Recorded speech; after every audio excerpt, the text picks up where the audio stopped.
I'm Carla Bush. I'm Kelly Sorg. I'm Gwendolyn Morton, and this is Historical Highways.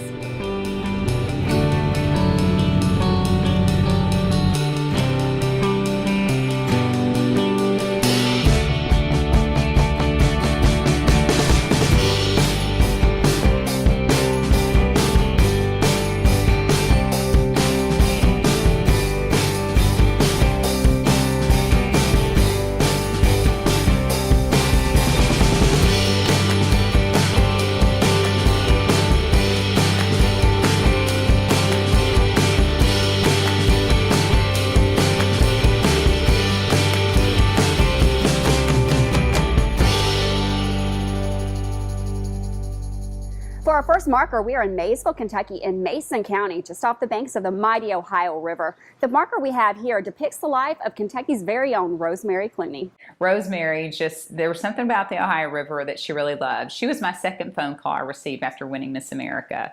And so one of the things that she implored of me was to never forget where I came from.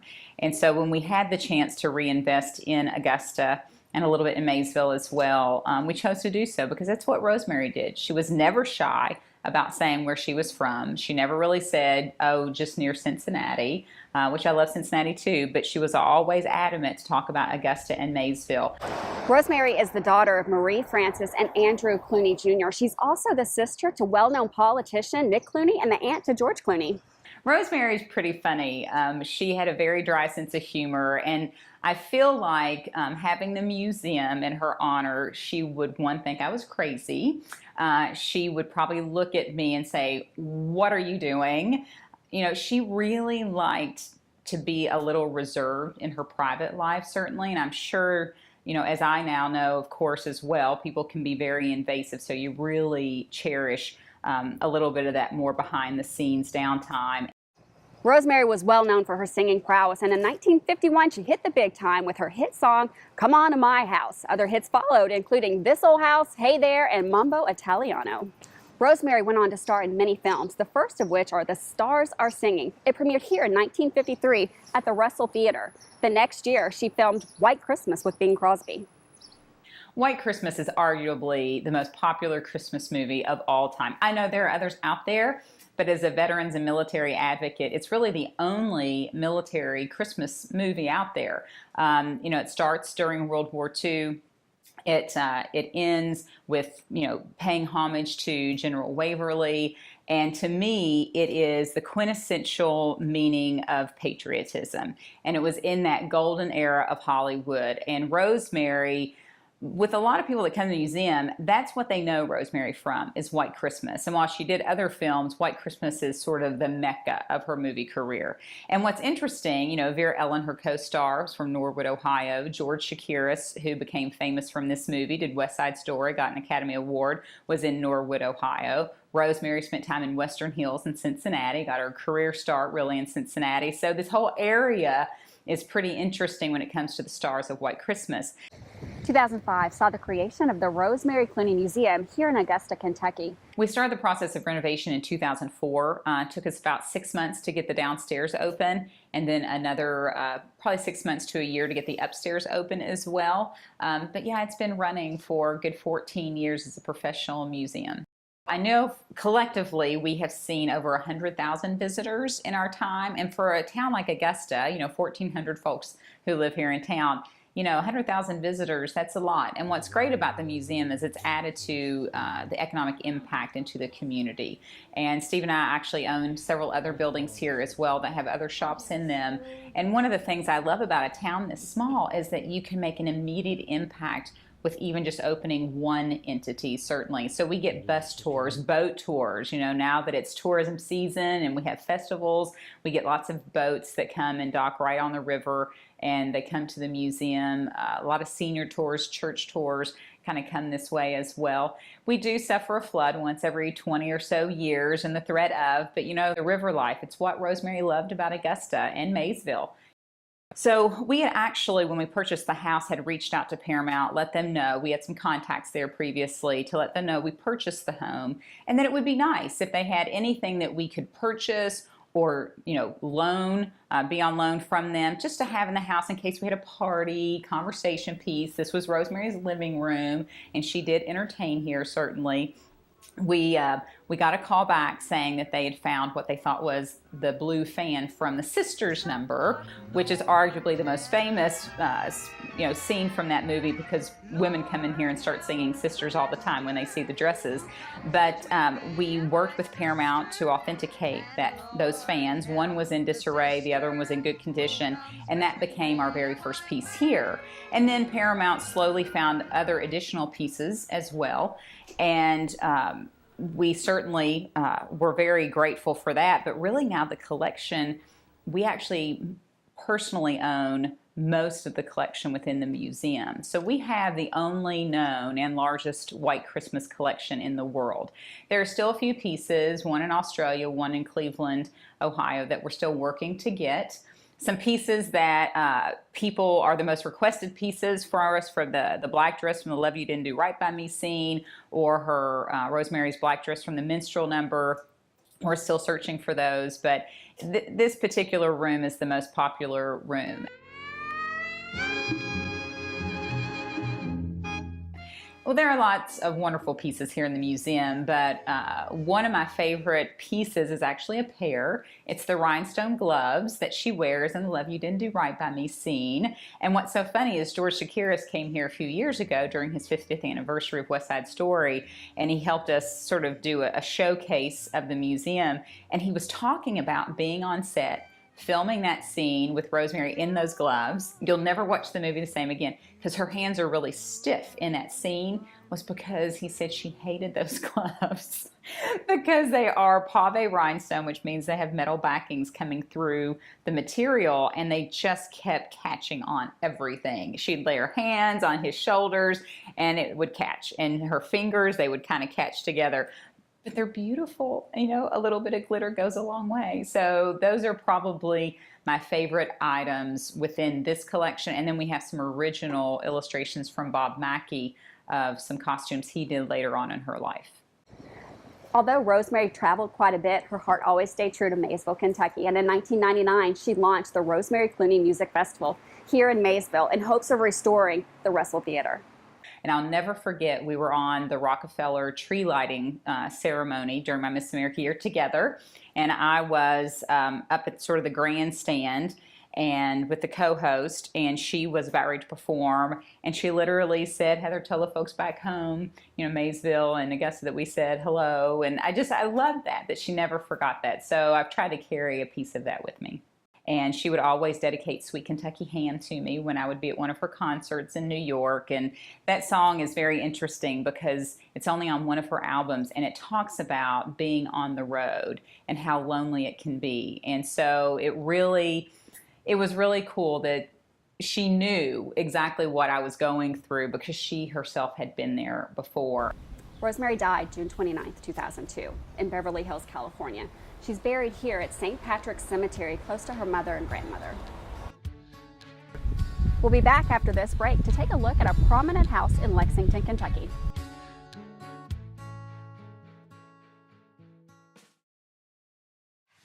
Welcome back to Historical Highways. Historical marker 1447 is located here on North Broadway in Lexington, Kentucky, right in the heart of Fayette County. The building known as Fairlawn was built around 1845 and was the home of Dr. Benjamin W. Dudley from 1846 until his death in 1870. Dr. Dudley had already purchased the small white cottage to the south of the property in 1839, and he used the cottage as a place to give instruction on anatomy and surgery while he was a member of the faculty at nearby Transylvania University. After his retirement from the university in 1850, he continued to practice at Fairlawn on occasion. Yes, Benjamin Winslow Dudley was one of the most prominent physicians in Lexington and associated with Transylvania University, and came to Lexington, to Bryan Station as a boy, and then moved to Lexington. Went to medical school at the University of Pennsylvania, and went down the Mississippi River on a flatboat, sold his cargo, bought a boatload of flour, went to Europe, went to Britain and sold the flour and made enough money to stay there for 4 years. And he studied in London, studied in Paris, studied with Napoleon's physician, and came back to Lexington and became a member of the faculty of Transylvania University.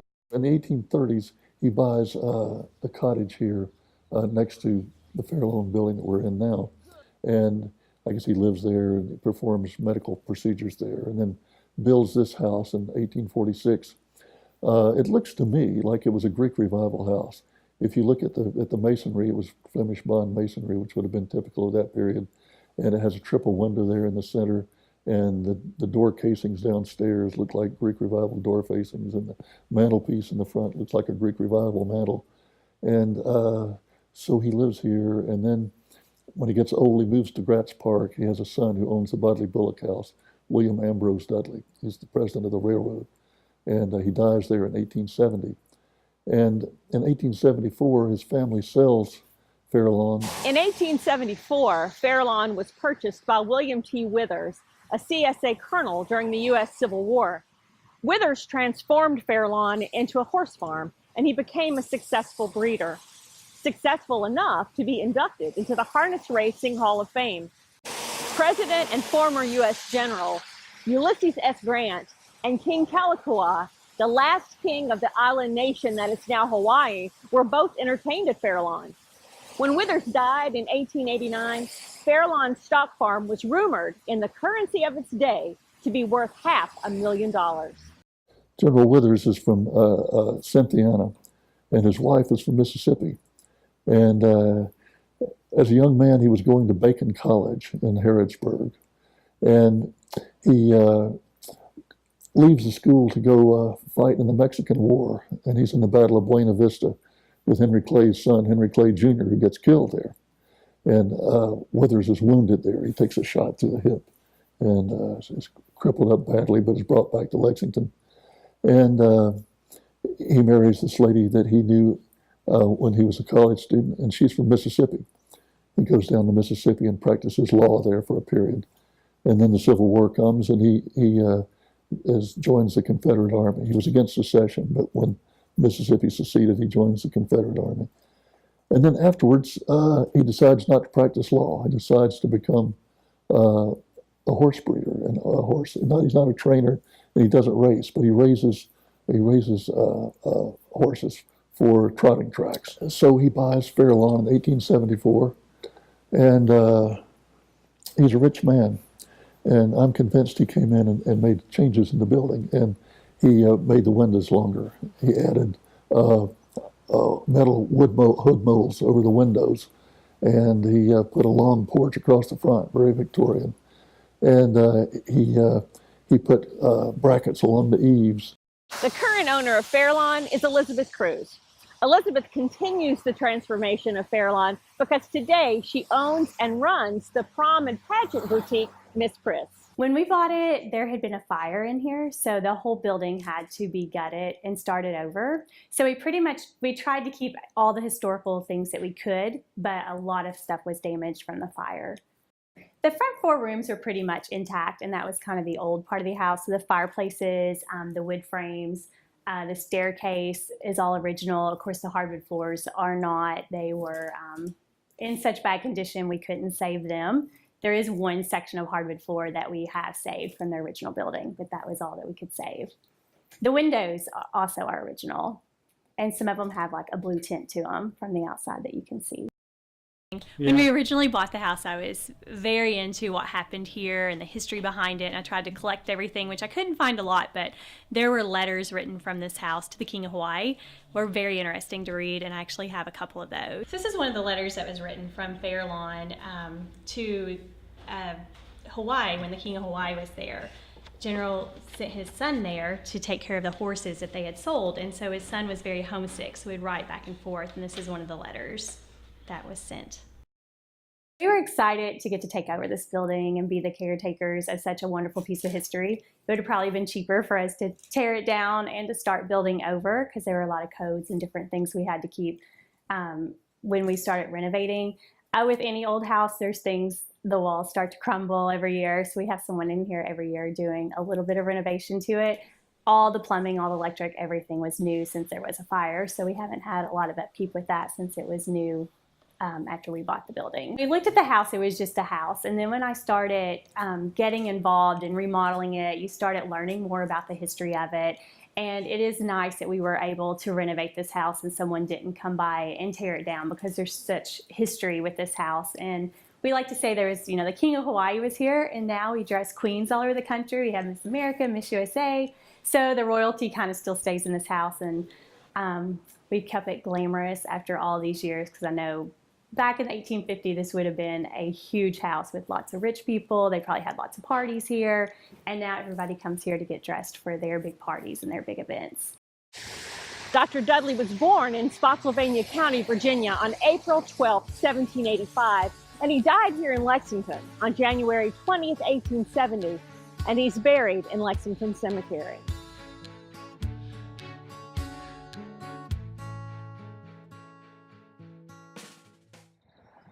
Beckham County, Kentucky.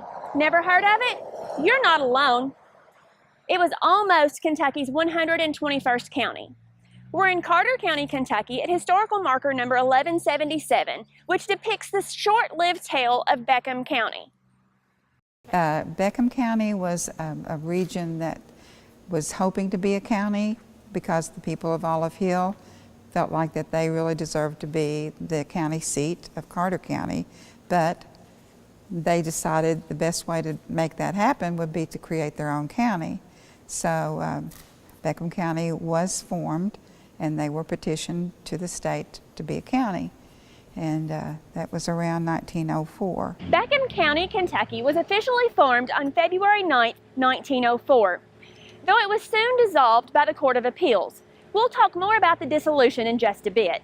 What was going on is similar to what's going on today in our society. We had two factions of people.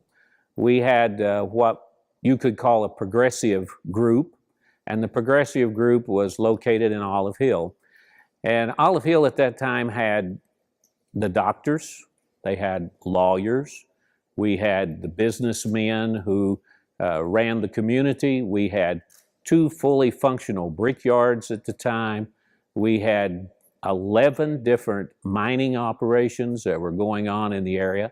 And because they were progressive, they wanted to see things move very quickly. And on the other end of our county, we had a more rural group of people that lived, and they were not as progressive, I would call progressive, as the people here. So the progressives just got together and decided, hey, maybe we can start our own county, and that way we can move with our social agenda a lot quicker than what they can on the other end. Beckham County was created from portions of Carter, Lewis, and Elliott counties. This was partially due to the distance residents were having to travel to get to their respective county seats.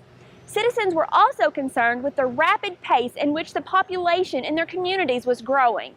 We had a community leader who had came to Olive Hill to build a railroad through the town. His name was C.C. Brooks. And this particular individual, he was a little more progressive than even some people. He started our local shrine club. He started our local, like a business association within the community. And he was the one that was the spearhead to get the new county built. Beckham County was named after then Governor John C.W. Beckham, though Hardscrabble and Goble were also tossed around as potential names for the newly formed county. It wasn't right away chosen as Beckham. There were so many senators and legislators at the time, to name it after someone was going to be hard to choose. And so even comically Hardscrabble came up, and then also the word olive came up, because that's part of the history of Olive Hill, was that it was named from a man named Olive or Oliver. But the decision finally came to the forefront to name it after the governor who came in after Goble, Governor Beckham, and they probably thought that would be a good political move to get some support from the governor. Beckham County, Kentucky fell to its demise over a $75 tax bill. On March 4th, 1904, C.V. Zimmerman filed suit against Beckham County and County Judge C.C. Brooks, stating the county was created unlawfully due to not fully meeting the standards set out by the Kentucky Constitution. Mr. Zimmerman, he didn't like the idea of paying a $75 tax bill. That's what the tax bill was that they sent him. So he brought a lawsuit, and he claimed that Beckham County could not send him a tax bill because it was an illegal county. And he was shortly joined by Carter County in the lawsuit, because Carter County also said you can't start another county because we're already a county. So all of this together, a lot of confusion from it, but finally it was ruled after 80 days that the county could no longer be in existence. The Court of Appeals agreed with Mr. Zimmerman's claims, and Beckham County was officially dissolved on April 29, 1904, only 80 short days after its formation. It's the only county that has ever been formed in the state that's been revoked. There's no other one that's had that happen. There has always been within Carter County a divide. To be honest with you, people from one end of our county, when they go to the other end of our county, sometimes they'll say something like, "Are those people, are they from Carter County too?" You know, there is a divide between the two. Thank you for riding along with us on Kentucky's historical highways. Be sure to join us next time as we bring you more of Kentucky's vast array of history when we visit 3 more historical markers.